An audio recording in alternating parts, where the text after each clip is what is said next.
नमस्कार दोस्तों। चलिए आज हम बात करेंगे एसएससी का भी हाल ही में एग्ज़ाम हुआ है, सिलेक्शन पोस्ट फेज़ 13 का। तो उसको लेकर के बहुत सारे बच्चों को एक प्रॉब्लम क्रिएट हुई, चाहे तो वो एडमिट कार्ड को लेकर के हो या mouse, keyboard, centre, exam centre, इन सब चीज़ों को लेकर के सिचुएशन बहुत सारी गलत हुई लोगों के साथ। तो उसी के बारे में इस वीडियो में हम बात करेंगे। आपको क्या करना चाहिए, टीचर के बारे में सारी इन्फॉर्मेशन इस वीडियो के माध्यम से आपको दी जाएगी। और मैं आपसे एक बात अवगत और कराना चाहता हूँ, वो ये कि देखो, ये समस्या केवल एसएससी वालों की नहीं रही है अभी, ये सभी बच्चों की समस्या है। तो बच्चों को क्या करना चाहिए, इन सब चीज़ों के बारे में हम इस वीडियो में आगे बात करेंगे। बहुत सारे बच्चे इस चीज़ को देख करके समझ गए होंगे। हम इन तीनों टॉपिक पे बात करेंगे। पहले हम एसएससी के बारे में बात करते हैं। देखो, एसएससी का भी एग्ज़ाम हुआ हाल ही में, जो कि सिलेक्शन पोस्ट फेज़ 13 का था, जिसमें बहुत सारी समस्याएं देखने को मिली बच्चे को, एडमिट कार्ड को लेकर के और एग्ज़ाम सेंटर को लेकर के। और एग्ज़ाम हॉल में जाने के बाद कीबोर्ड, माउस या जो कंप्यूटर होता है उसमें दिक्कत आ रही है, कनेक्टिविटी इशू आ रहे हैं। तो इन सब चीज़ों के बारे में अगर हम देखें, देखो, बहुत ही ज़्यादा आजकल के समाज में हमारी ये बहुत बुरी घटना है किसी भी स्टूडेंट के साथ, कि इस तरह की चीज़ें उसे देखने को मिल रही हैं। बच्चा परेशान है, बहुत सारे बच्चे परेशान हैं, खास करके इस समय जो है एसएससी के हैं। इससे पहले बेचारे रेलवे की चल रही थी बात, लेकिन अब जो है एसएससी के हैं। तो इन सब चीज़ों का सामना करना पड़ रहा है एसएससी वालों को। मुझे ये समझ में नहीं आता कि सरकार इन सब चीज़ों के बारे में सोचती नहीं, क्यों नहीं, या आयोग इन सब चीज़ों के बारे में क्यों नहीं सोचता। क्योंकि देखो, जब हम सब इन सब चीज़ों के बारे में सोच सकते हैं तो सरकार क्यों नहीं सोच सकती। बस सरकार या आयोग इन सब चीज़ों के बारे में क्यों नहीं सोचती है। बहुत सारे बच्चों, देखो, सबसे इम्पोर्टेंट बात अगर बताऊं मैं आपको, वो ये कि जो बच्चा, देखो, हम सब महसूस कर सकते हैं, लेकिन जो बच्चा एग्ज़ाम को दे कर के आया ना, एसएससी सिलेक्शन पोस्ट 13 फेज़ 13 का, तो वे बच्चे का दर्द केवल वही समझ सकता है। हम केवल सच बूझो तो इतना नहीं समझ सकते जितना वे बच्चा समझ सकता है। इतनी दूर पहली बात एग्ज़ाम कर देने जाए और उसके बाद उसके साथ ऐसी ऐसी घटना घटित हो, कीबोर्ड खराब है, माउस खराब है, या ऐसी ऐसी चीज़ें जो कि गलत है। देखो, मैं अगर इन सब बातों को बताने से पहले अगर आपसे मैं बात करूं, तो देखो, कुछ बच्चे, कई कैटेगरी होती है सरकारी नौकरी की तैयारी करने की। पहली वे, जो बच्चे सिलेक्शन किसी अच्छी पोस्ट पे हो रखा होता है और उसके बाद तैयारी कर रहे होते हैं, या ऐसा भी सोच सकते हैं आप, सीजल का पहले सिलेक्शन हो रखा है लेकिन वो अच्छे पोस्ट के लिए अपना तैयारी कर रहे हैं। और दूसरे बच्चे वो जो किसी छोटी जॉब में है और बड़ी तैयारी कर रहे हैं, खास करके सरकारी की, और सरकारी नौकरी में ही है। तीसरी तरह के बच्चे वे होते हैं जो किसी प्राइवेट नौकरी में या छोटा मोटा अपना गुजारा कर रहे हैं, उसके बाद सरकारी नौकरी की तैयारी कर रहे हैं। अब इनके पास हो सकता है कि बड़ी डिग्रियाँ हों, इनके पास हो सकता है बड़ी डिग्रियाँ हों, थोड़ा बहुत हो सकता है इनके साथ भी हों बड़ी डिग्रियाँ हों, लेकिन फोर्थ जो स्टूडेंट होते हैं ना कैटेगरी, वो ये कि उनके पास कोई खास डिग्री भी नहीं होती, डिप्लोमा भी नहीं होता, और फाइनेंशियल सपोर्ट भी नहीं होता ज़्यादा। वे बच्चे तैयारी कर रहे होते हैं गवर्नमेंट जॉब की। तो सबसे ज़्यादा अगर परेशानी का सामना अगर किसी को करना पड़ता है तो वो उन फोर्थ वाले बच्चों में आते हैं। ठीक है, तो स्टूडेंट को बहुत सारी समस्याओं का सामना करना पड़ता है, जिसमें पहली वो समाज से हो गई, दूसरी सरकार से, तीसरी आयोग से, जिस भी एग्ज़ाम का वो तैयारी कर रहे हैं। तो देखो, सरकार को इसके बारे में सोचना चाहिए। और अगर मैं अब बात करूं कि स्टूडेंट को क्या करना चाहिए, देखो, आप सब बच्चे सबसे पहले अगर किसी चीज़ को मैंडेटरी रखते हैं तो वह है स्टडी। आप अपनी स्टडी बहुत अच्छे से करते रहें।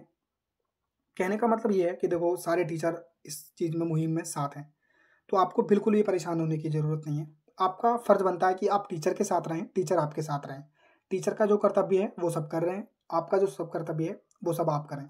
ठीक है, तो आपको परेशान नहीं होना। आपको सबसे मैंडेटरी अगर आपकी कोई चीज़ है तो वो आपकी शिक्षा है, तो आप उस पर बात करें, उस पर पढ़ाई करें, उस पर मेहनत करें। क्योंकि ये जो अभी घटना घटित हुई है बच्चों के साथ, तो ये सुधरेगी।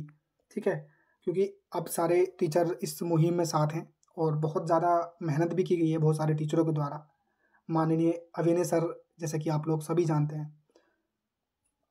तो आपको परेशान नहीं होना, आप अपनी पढ़ाई जारी रखें और बहुत अच्छे से करें, क्योंकि सारे टीचर साथ हैं। ये ज़रूर सुधरेगी इस समय, ये जो घटनाएं घटित हुई हैं बच्चों के साथ। आपको परेशान नहीं होना है, सारे टीचर इस मुहिम में साथ हैं, आपको भी साथ होना है। अगर हम बात करें रेलवे की, तो आप लोग सभी जानते हैं, अब इससे पहले रेलवे के बच्चे परेशान हो रहे थे, जैसे कि आप लोग सभी अवेयर हैं, रेलवे रिफॉर्म चलाया गया, लेकिन कोई उसका कोई पॉजिटिव रिजल्ट नहीं आया। जैसे कि आप लोग सभी जानते हैं उसमें क्या क्या मांग थी, कोई बुरी मांग नहीं थी, वेटिंग लिस्ट को लेकर के थी, और धांधली के खिलाफ सख्त कानूनी कार्रवाई हो, कोई बुरी मांग नहीं है, और उसमें भर्ती बढ़ाई जाए ये मांग थी, और आयु सीमा में छूट दी जाए, इस तरह की मांगे थी। कौन सी गलत थी? लेकिन कोई उसका पॉजिटिव परिणाम नहीं देखने को मिला। और अगर हम बात करें थर्ड पुलिस की, तो देखो अभी 60,244 भर्ती हुई है। तो आप लोग सभी जानते हैं इस सब चीज़ों के बारे में कि 60,244 भर्ती हुई है, तो पूरे भारत में इसी को दिखाया जा रहा है कि 60,244 भर्ती हुई है, लेकिन ये नहीं दिखाया जा रहा कि ये कितने दिन में कंप्लीट हुई है, लगभग 6.5 साल में। अगर तुम 10,000 भी अगर हर साल निकालेंगे ना पुलिस की, तो बहुत सारा बेरोजगारी मिटाई जा सकती है। इतने परेशान नहीं होंगे बच्चे जितने ज़्यादा होते हैं। देखो बहुत सारे प्रॉब्लम का सामना करना पड़ता है स्टूडेंट को, समाज की हो या फिर आयोग की हो या फिर सरकार की हो, और भी होती हैं पर्सनल, लेकिन ये ज़्यादा इम्पोर्टेंट है। तो देखो मैं अब आपको बताऊं, पहली बात आपको अपनी पढ़ाई जारी रखनी है, पढ़ाई के साथ साथ ये काम भी जारी है। टीचरों को द्वारा मुहिम चलाई जा रही है, तो आपको बिल्कुल भी परेशान नहीं होना है, तो आप बिल्कुल भी परेशान ना हो। दूसरी बात अगर हम करें तो इस बात को सही से मीडिया में कोई नहीं उठाया, किसी ने भी। लगभग 1-2 हैं, वो बहुत अच्छे हैं, आप लोग सभी जानते हैं।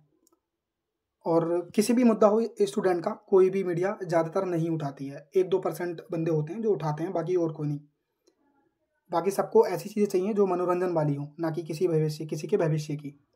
बाकी आप लोग सभी समझदार हैं, ठीक है। और तीसरी बात, कोई भी नेता भी एजुकेशन पे वोट नहीं मांगता, राशन पे ही देता है, या धर्म या इन सब चीज़ों पर, ठीक है। तो ये चीज़ें भी आपको समझनी चाहिए, इन सब चीज़ों का ध्यान रखना चाहिए। ये आपके लिए इंपॉर्टेंट है, आपके भविष्य के लिए इंपॉर्टेंट है। एजुकेशन ही आपका भविष्य का बनाएगी और कुछ नहीं, ये बात आपको समझनी होगी। बच्चे सभी परेशान हैं, एसएससी वाले हों, रेलवे या यूपी पुलिस की वैकेंसियाँ का इंतजार कर रहे हों। अप्रैल माह के अंत में 27 मार्च को कहा गया था कि अप्रैल माह के अंत में भर्ती आएंगी, एसआई की हो चाहे फिर कांस्टेबल, पीएसी या जेल वार्डर की हो, लेकिन कोई भर्ती का कोई भी ऑफिशियल नोटिस अभी तक नहीं आया है, और पता नहीं कब तक आएगा, कोई ऑफिशियल जानकारी भी नहीं है इसके बारे में।